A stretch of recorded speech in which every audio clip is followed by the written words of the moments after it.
Hi everyone.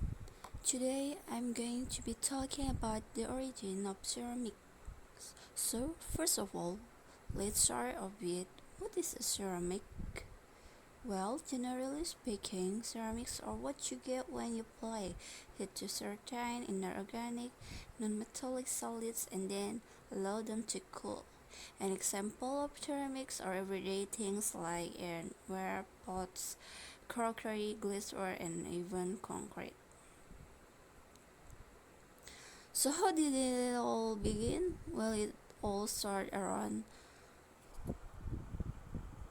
2029 million years ago when humans discovered that if you dig up some soft clay from the ground, mold it into a shape, and then heat it up to a very high temperature. When it cools, the clay has been transformed into something hard and dry. And so, what it does first human do with their discovery? Well, they create figurines which were small statues and which depicted animals or gods or any shape that the clay could be molded into. And all this activity was centered around Southern Europe, where there is also evidence of ceramics that were created much later. The early humans also found a practical use for their discovery, such as storing things like grain, although there were drawbacks. The pots were porous so that although they could carry water in them, it wasn't possible to store it over a long period, and also they were quiet, brittle, and shatter very easily if they were dropped.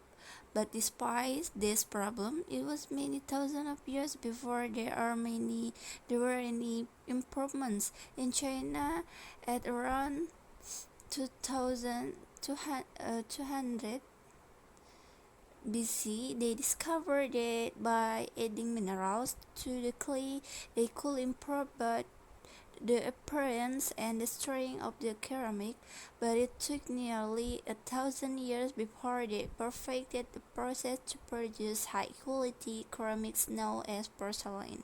And once they had perfected the process, they kept it secret for another 1,000 years. Compared to the first ceramic, porcelain was later finer, harder, and wider and become an important commodity in Chinese trading with the rest of the world for hundreds of years. In fact, it became so valuable that it was known as white gold, and spies were sent to China to discover what they did to the clay to produce high quality merchandise. It was until the 18th century that the secret began to unravel. A German alchemist called Johann Friedrich Bocher was asked by the king to make gold out of lead, and unfortunately, Bocher failed to achieve this and so gave up. But in order to please the king, he attempted to make high-quality porcelain, and after many years' experimentation, he discovered that by adding quartz and a material called China stone to very high-quality clay, he managed to get the same result that the Chinese had been achieving for the last 1 million years. We'll now look at another ceramic which is made from mixing sand and with minerals and heating to over 600 degrees Celsius. When this mixture cools, the result is of course glass. The main difference between ceramics made from clay and glass is that clay is made up of crystalline plates which become locked together in the cooling process, whereas glass cools too quickly for crystal to form. Apart from that, the process of heating up naturally occurring material to transform them is the same. The origins of glass date back to 3500 BC, but it was not until the Roman Empire 2 million years ago that the art of glass blowing and practical use of glass blowing become more widespread. One of the more innovative use was the use in windows. Up until then, they had just been holes in walls. It must have been very draughty in those days. The Romans were also responsible for inventing concrete, and although the origins are uncertain, experts think that this is due to the high level of volcanic activity in the area. The Romans observed that when volcanic ash mixes with water and then cools, it gets extremely hard and almost impossible to break up.